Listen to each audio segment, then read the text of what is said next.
Close your eyes for a second and picture a tiny pulsing red LED light. Right. Because if you worked in corporate America or on Wall Street or really in any government agency between roughly 2004 and 2010, your heart rate probably just spiked. Yeah, absolutely. And that single flashing light practically controlled your central nervous system. It dictated when you ate, when you slept, and when you had to step out of family dinners.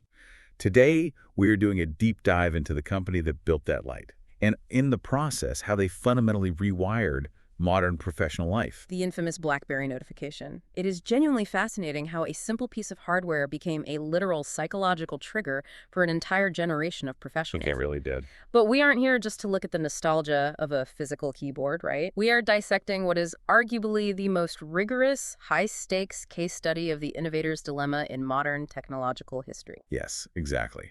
And we have a massive stack of sources on the table today to help us do exactly that. We're pulling from a mountain of historical corporate timelines, tech industry case studies, investor presentations, and a really long trail of financial reports. Going all the way up to their Q2 fiscal year 2026 data. Right. And the through line connecting all this paper is the story of how the very engineering principles that made a company a multi-billion-dollar global titan became the exact reasons they lost the entire consumer market. Which is incredibly dramatic when you look at the scale of their peak. Oh, completely. And then they quietly executed one of the most successful corporate pivots of the century. Right. And to understand the architecture of their rise and the mechanics of their fall, you really have to look at their foundational DNA. Yeah, we have to start at the beginning. And that DNA was not forged in Silicon Valley. It was forged in Waterloo, Ontario in 1984. By two engineering students, Mike Lazaridis and Douglas Fragen. They founded Research in Motion, or RIM. Exactly. And looking at the early project logs in these sources, it's clear they didn't set out with some grand vision to revolutionize global telecommunications. They were just pure, unadulterated problem solvers. I was looking at that early project list, and it reads like the inventory of a purely functional engineering lab. They weren't building phones at all. No, not even close. They were building a system called the Budgie, which was designed to display data on television screens. Right, and they built a localized LED notification network for the General Motors assembly line. Yeah, and even a specialized toothbrush. A toothbrush, yeah. I mean, measured brushing pressure for a local dentist. They were essentially a gun-for-hire engineering firm just taking on whatever paid the rent. Which cultivated a very specific type of engineering culture. I mean, Lazaridis was famously obsessed with physics and fundamental mathematical truths. He wasn't a marketing guy? Not at all. He wasn't interested in user interface aesthetics or flashy consumer trends. He was interested in efficiency, low power consumption, and total mechanical reliability. And that obsession is actually what won them an Academy Award in 1998, right? Yeah, exactly. They built a film editing synchronizer for the National Film Board of Canada. And it was so mathematically precise, the motion picture industry just universally adopted it. An Oscar for technical innovation. Mm-hmm. So you have this core of undeniable engineering genius, but looking at their early financials in our sources, the business side was completely adrift. Right. They were living project to project. Yeah. And Lazaridis supposedly got the company name Research in Motion because he saw a television segment describing football players taking ballet as poetry in motion. Right. So the poetry was there, but the commercial strategy just wasn't, which is why the addition of Jim Balsillie in 1992 as co-CEO is really the true catalyst here. Absolutely. Balsillie is the aggressive counterweight to Lazaridis. He was a hard-driving, relentless deal-maker, and he was so confident in RIM's raw engineering talent that he actually mortgaged his own house to inject $250,000 into the company. Wow. Mortgaged his own house. Yeah. So you suddenly had a corporate structure defined by a very sharp dichotomy. You have the meticulous, physics-obsessed engineer who controlled the product, and the aggressive salesman who controlled the market strategy. And Balsillie needed a product to sell because Lazaridis had finally found his white whale, which was wireless data. Right. So they pivoted away from the odd jobs and started building two-way pagers.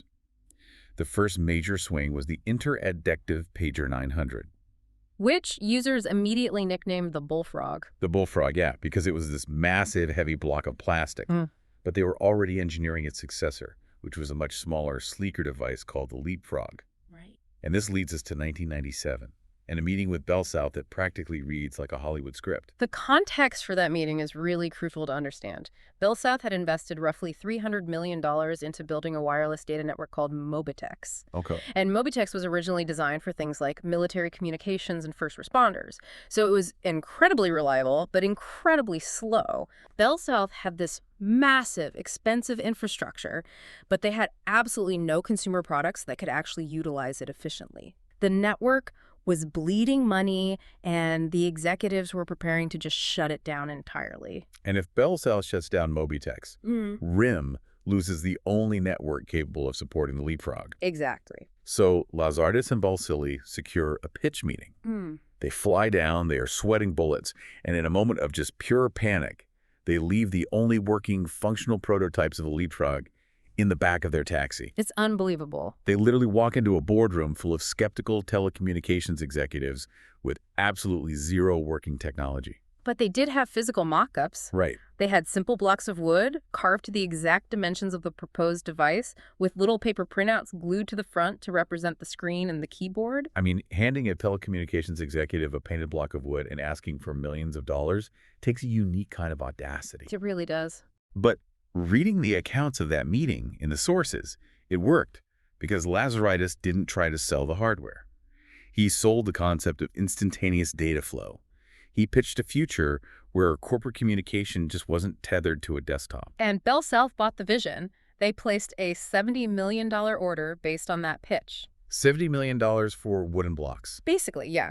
And that lifeline was the injection of capital RIM needed to refine the actual hardware. Because in 1999, they launched the Blackberry 850. Right. It operated on the DataTac network, it ran on standard AA batteries, and it featured a monochrome screen. But it introduced two elements that would completely define mobile computing for a decade. A localized physical QWERTY keyboard and the concept of push email. So let's drill into the mechanics of push email, because the sources really highlight this as the primary wedge that cracked the enterprise market open. Absolutely. For a modern listener, the idea of getting an email instantly isn't a feature, it's just how the internet works. Right, we just expect it. Yeah, but in 1999, mobile devices relied on a pull mechanism. You had to actively instruct your device to dial into a server, establish a handshake, check for new data, download it, and then disconnect. It was a very manual process. And it drained the battery and took minutes to complete. Exactly. Push technology inverted that entire architecture. RUM designed a system where their central server maintained a highly compressed, constantly open connection with the device over the cellular network. Okay. So when an email hit your corporate inbox, the server didn't wait for your device to ask for it. It actively pushed the data packet down to the device in real time. So the user experience was zero friction. Completely zero friction. You didn't do anything. The device on your hip just vibrated, and the message was already there, loaded and ready to read. It essentially turned asynchronous communication into synchronous communication. You were no longer checking your email was actively interrupting you. Yeah. And then you pair that frictionless data delivery with the hardware design of the QWERTY keyboard.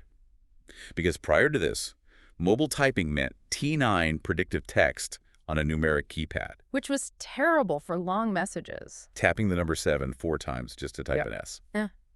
The Blackberry keyboard was a masterclass in ergonomics. The keys were angled perfectly to allow for rapid two-thumb typing. You're highlighting the exact feedback loop that created the CrackBerry phenomenon. Right. The network delivered information instantly, and the keyboard allowed the user to respond instantly. It gave professionals this profound sense of control over their workflow.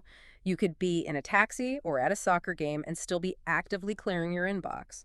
But to understand how they achieved a 50% market share in the U.S., we have to look past the physical device and examine the true product RIM was actually selling. Right, because by the early 2000s, they had evolved significantly. They released the 5810 in 2002, which was their first actual cell phone. Though you needed an awkward wired headset to make a call on that one. You did, yeah. And then came the color screens in 2003. So the consumer profile was certainly rising. But as the sources detail, RIM wasn't optimizing for the teenager or the casual user. Yo. They were building a digital fortress for the most paranoid, security-obsessed organizations on the planet. They were building the Blackberry Enterprise Server, or BES. BES. And BES is really the unsung hero of their trillion-dollar run. Yeah. You can think of BES conceptually as a highly secure pneumatic tube system that completely bypassed the vulnerabilities of the public internet. Right. The BES software lived physically on-site, behind a corporation's own firewalls, integrating directly with their internal Microsoft Exchange or IBM Lotus Domino servers. So when an email came into the CEO's inbox, BES intercepted it locally, encrypted it using triple DES or AES encryption before it ever left the building, and sent it over the cellular network. Wow. And the only thing holding the cryptographic key to decrypt that data was the specific Blackberry device sitting in the CEO's pocket. True end-to-end encryption. Exactly. Built at a time when most people were still using completely unencrypted dial-up connections. And it wasn't just about encryption either. It was about absolute architectural control. BES gave corporate IT departments godlike administrative power. From a single console, an IT manager could enforce complex passcode requirements, remotely wipe a lost device in seconds, disable the camera, or restrict which applications could be installed. Because the device belonged to the company, not the employee? Exactly. And this architecture is what earned them the FIPS 142 certification. For context, FIPS 142 is a rigorous United States government computer security standard used to validate cryptographic modules. And you do not get that certification lightly. No, the Department of Defense literally attempts to physically and digitally break your encryption algorithms. Right. Because BlackBerry passed, they became the mandated standard. If you worked in the Pentagon or the intelligence community, you were issued a BlackBerry, period. The cultural zenith of this security dominance occurred during the 2008 transition of power in the U.S. You had President Obama fighting a highly publicized battle with the Secret Service just to keep his BlackBerry. Right, I remember that. The intelligence agencies absolutely did not want the commander-in-chief carrying a wireless tracking beacon.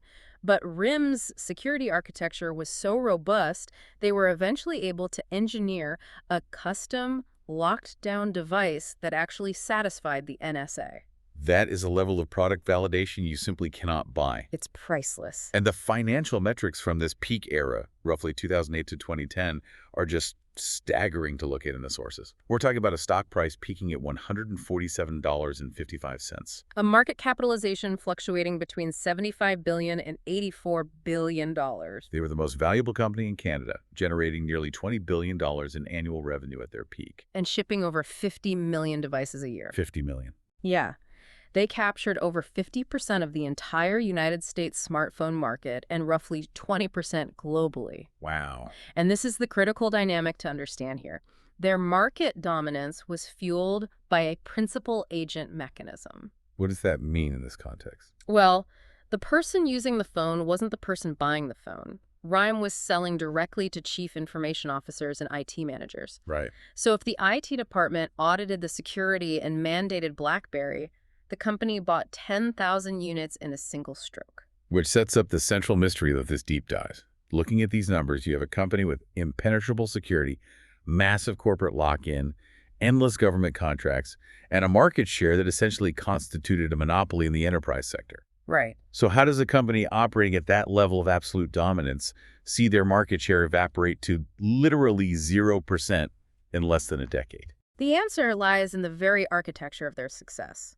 Because RIM optimized their entire ecosystem to serve the IT manager, they developed a profound corporate blind spot for the desires of the individual consumer. They were trapped by the innovator's dilemma. Exactly. Textbook innovator's dilemma. We see the first major tremor of this in January 2007 when Steve Jobs unveils the iPhone.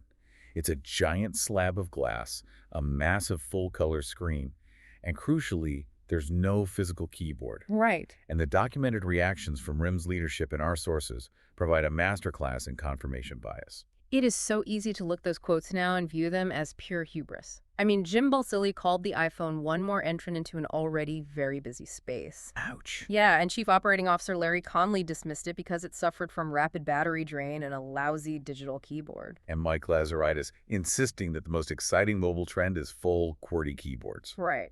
But if we dig into the engineering culture Lazaridis built, those reactions actually make logical sense from their perspective. Because RIM was born on the Mobitex network. Yes. They were conditioned to view cellular bandwidth as a precious, finite resource. And battery life was the ultimate metric of hardware success. Because a Blackberry could last 3 days on a single charge. Exactly, because it only sipped data in tiny, highly compressed kilobytes. That's the core of the friction, isn't it? When Lazaridis looked at the iPhone, he didn't see the future. He saw an impossibly inefficient toy that broke all the fundamental rules of physics and engineering they had spent 20 years optimizing. Right. The iPhone used a 3G network to download full desktop-sized web pages and uncompressed video.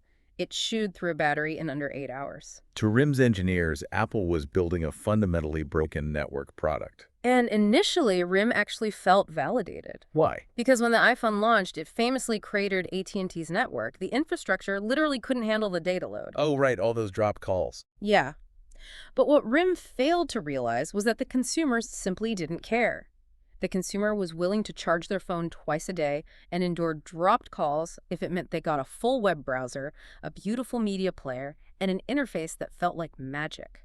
RIM fundamentally misunderstood the shifting value proposition of the device in your pocket. Yeah. Apple, and shortly after, Google, with the Android operating system, were transforming the phone from a utilitarian communication tool into a generalized, extensible computing platform. Yes. And when Apple launched the App Store in 2008, the game was effectively over. Because third-party developers were now adding infinite value to the iPhone.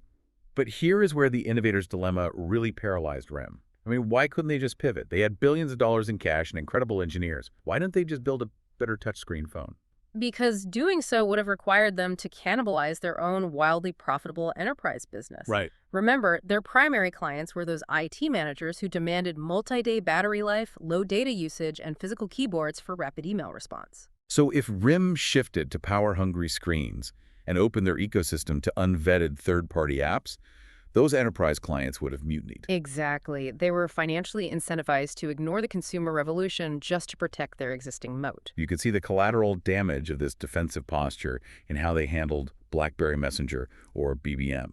Long before iMessage or WhatsApp, BBM was a localized instant messaging network that operated through secure PIN codes. It was incredibly fast, it featured RID receipts, and it became a massive cultural status symbol among younger demographics. BBM was arguably the first viral mobile social network. It was. But RIM weaponized it as a hardware lock-in strategy.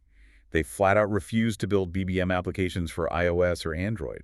Their logic was that if you wanted access to the network, you had to buy their hardware. It's the classic razor and razor blade model, but applied to a social graph, which works perfectly until the market realizes they don't need your razor. Right.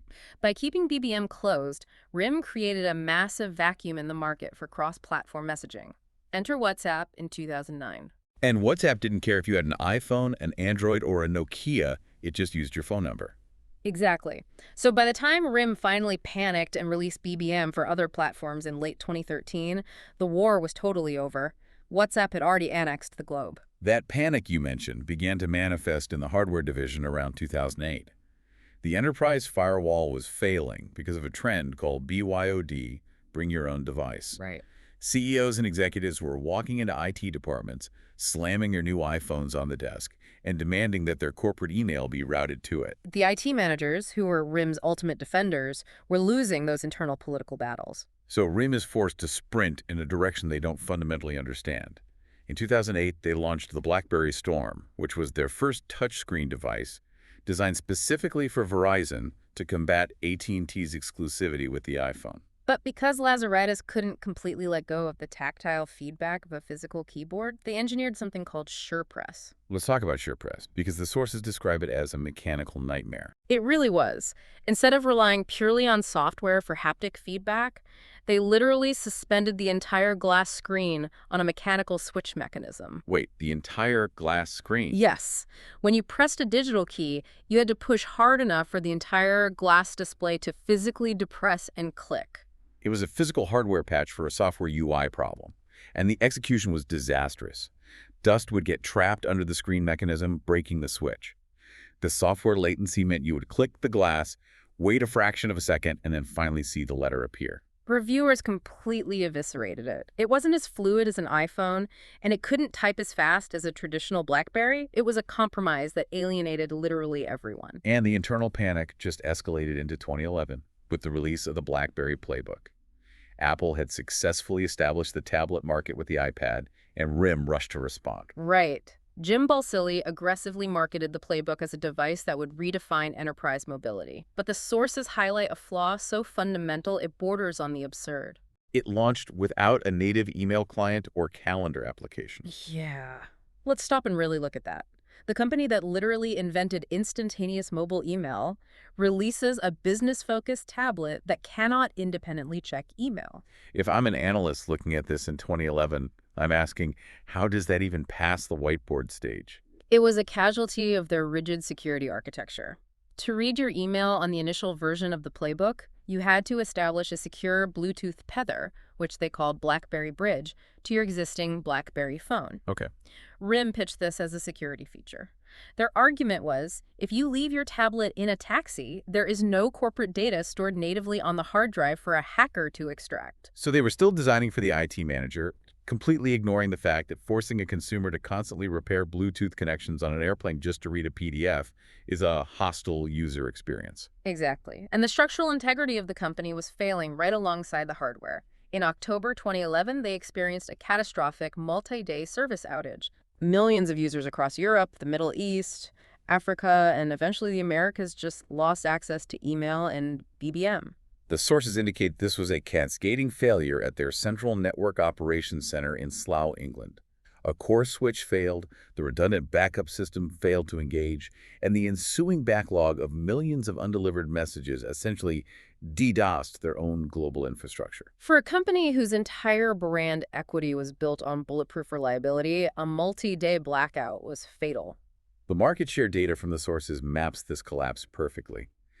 In Q3 2009, BlackBerry held roughly 20.7% of the global smartphone market. Right. By late 2011, that had fallen to 8.8%. By the end of 2012, it sat at 5.3%. While Android skyrocketed from 3.5% to over 72% in that exact same window. It wasn't just a decline, it was an eviction. It was. And internally, the corporate governance was in complete gridlock. The co-CEO model, which was the engine of their early success, became their undoing. The sources describe a board completely paralyzed because Lazaridis and Balsillie were pulling in opposite directions. Lazaridis wanted to double down on hardware engineering and physics, while Balsillie allegedly wanted to pivot away from hardware entirely and focus on licensing BVM and software to other carriers. But they lacked the agility to execute either strategy. In early 2012, both Balsillie and Lazaridis stepped down. Thorsten Heinz took over as CEO, promising a revitalized software platform called Blackberry 10. But the delays mounted. The layoffs began. And by late 2016, BlackBerry's global smartphone market share statistically hit 0%. Out of over 430 million smartphones sold in a single quarter, BlackBerry was a rounding error. So in 2016, they finally threw in the towel on hardware. They signed a licensing agreement with a Chinese manufacturer, TCL, to build branded phones. The era of the BlackBerry device, engineered by the people who actually invented the category, was officially dead. If the story ended there, it would be a standard, albeit incredibly dramatic, cautionary tale of technological disruption. But the back half of our source material details a corporate rebirth that is arguably more impressive than their initial rise. Yes. The physical phone died, but the underlying intellectual property, the security patents, the enterprise software, the encryption architecture, it retained immense value. Enter John Chen, who took over as CEO in late 2013. And Chen isn't a hardware guy. He's an enterprise software turnaround specialist. Okay. He looked at the burning wreckage of the consumer phone division, amputated it, and pivoted the entire weight of the company towards software and cybersecurity. And the crown jewel of this pivot was an asset they had actually acquired back in 2010 for roughly $200 million. QNX software systems. Right. RIM originally bought QNX to serve as the foundation for their doomed BlackBerry 10 phone operating system. Yeah. But QNX is not a mobile OS in the traditional sense. It is a highly secure, microkernel-based operating system designed for embedded systems. So let's translate microkernel-based embedded system into practical terms for a second. If you are using Android or iOS, the operating system is monolithic. Meaning everything runs together. Exactly. So if a rogue application crashes hard enough, it can take down the entire system and freeze the phone. Right. But a microkernel architecture isolates the core functions of the operating system from the applications running on top of it. They operate in separate, walled-off memory spaces. Precisely. If a media application crashes in a microkernel system, it doesn't touch the core processing. This architecture makes it incredibly stable. Which is why QNX is the operating system running the systems we absolutely cannot afford to have crash: nuclear power plants, surgical robots, industrial automation, and most importantly, modern automobiles. This is the data point from the sources that absolutely blew my mind. Today, BlackBerry QNX is embedded in over 215 million vehicles globally. Wow, 215 million. If you are driving a modern car, there is a very high probability that BlackBerry is operating the unseen digital nervous system of that vehicle. Because modern vehicles are essentially complex data centers on wheels, running up to 500 million lines of code. Right. QNX provides the ISO 26262 safety certified foundation for ATS, Advanced Driver Assistance Systems. So when your car's radar detects an object and automatically engages the braking system, that data is likely being processed through a QNX kernel. It guarantees that even if your infotainment screen completely freezes while playing Spotify, your anti-lock brakes will still function perfectly. They went from securing the CEO's email in 2005 to securing the physical safety of the vehicle the CEO drives to work in 2025. It's an incredible pivot. And Chen didn't just lean on QNX. He aggressively expanded their cybersecurity footprint, most notably with the $1.4 billion acquisition of Cylance in 2019. And Cylance represented a shift in their security methodology, right? Because legacy antivirus software was signature-based. It only recognized a virus if it had seen it before and cataloged its signature. Right, but Cylance utilizes artificial intelligence and machine learning to predict and neutralize malware before it executes, based purely on behavioral heuristics. Then BlackBerry integrated this predictive AI into their UEM, Unified Endpoint Management Platform. UEM is basically the modern evolution of the old BlackBerry Enterprise server. But instead of just locking down BlackBerry hardware, the UEM software manages and secures millions of iPhones, Androids, and Windows laptops across complex corporate networks. They realized they didn't need to build the physical vault anymore. They could just write the encryption software for everyone else's vaults. Exactly.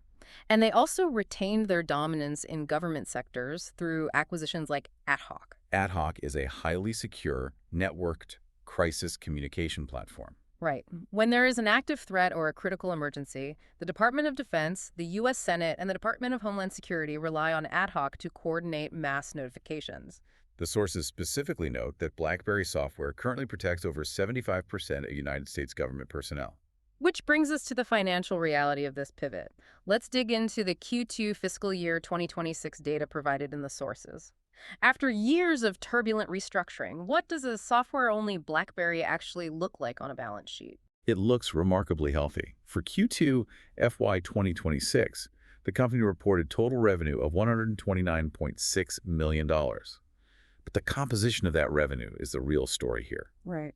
The IoT division, driven almost entirely by QNX, generated $63.1 million, which represents a 15% year-over-year growth. The cybersecurity division, encompassing UEM and AtHoc, brought in $59.9 million. Hardware revenue is completely non-existent, and licensing added just $6.6 million. And I see the sources highlighting that QNX achieved a Rule of 40 quarter. Yeah, for the uninitiated, the Rule of 40 is a benchmark used by venture capitalists to measure the health of a SaaS, software as a service company. Right. It dictates that your revenue growth rate plus your profit margin should equal or exceed 40%. And QNX just crushed that metric. They delivered 15% revenue growth alongside a 32% adjusted EBITDA margin, totaling 47%. Furthermore, the gross margins for the QNX division are sitting at a staggering 83%. An 83% gross margin. I mean, when you see that number, you completely understand why John Chen killed the hardware division. Oh, absolutely. Bending metal, sourcing glass, and managing global supply chains for consumer electronics is a brutal, capital-intensive business that yields incredibly razor-thin margins. Right. But writing code once and licensing it to BMW or Ford millions of times is basically a license to print money. And the structural efficiencies of the software pivot are finally falling to the bottom line. The FY26 data shows their second consecutive quarter of GAAP profitability, reporting a net income of $13.3 million. That is a $33 million improvement year over year. They generated positive operating cash flow and maintain a highly fortified balance sheet with over $363 million in cash and short-term investments, with zero debt maturities looming until 2029. It is a profound corporate metamorphosis. They lost the most visible, glamorous war in modern tech history, but they survived by retreating to their strongest defensive moat. Invisible, enterprise-grade, life-critical security. It really forces us to reevaluate how we define a dead company. BlackBerry failed as a consumer brand because they could not adapt their culture to the era of the app and the touchscreen. Right. But the intellectual property, the rigorous engineering standards, and the fundamental problem-solving ethos that Lazardius established in 1984 never lost their utility. No, they were simply redeployed into a sector where utility matters more than aesthetics. Exactly. So as we wrap up this deep dive, I want to leave you with a thought that builds on everything we've analyzed today, but kind of flips the conventional wisdom on its head. Okay. Today, we carry incredibly powerful, beautiful slabs of glass in our pockets. But those devices are fundamentally leaky by design. Very true. They are filled with third-party applications that track our location, harvest our personal data, sell it to data brokers, and require constant charging because they're constantly transmitting our lives to the cloud. We live in an era defined by data privacy scandals and sophisticated network breaches. We essentially traded privacy and battery life for an open ecosystem of endless entertainment. We did. BlackBerry ultimately lost the hardware war because they stubbornly, almost pathologically, prioritized battery efficiency, low network bandwidth, and absolute lockdown data security over flashy apps, cameras, and open developer ecosystems. They refused to build a slot machine. They only wanted to build a vault. Right. So ask yourself, as you plug your smartphone into the wall for the second time today and blindly click accept on another 100-page privacy policy, were the BlackBerry engineers actually right all along, just 20 years too early? When you look at the current landscape of cybersecurity threats, their paranoia seems entirely justified in retrospect. Maybe we didn't just lose the tactile keyboard. Maybe we lost the one device that actually respected our privacy and kept our secrets. Thank you for joining us on this deep dive into the sources. Next time you see a tiny red flashing light, you'll know the billions of dollars, the broken prototypes, and the invisible software architecture standing right behind it.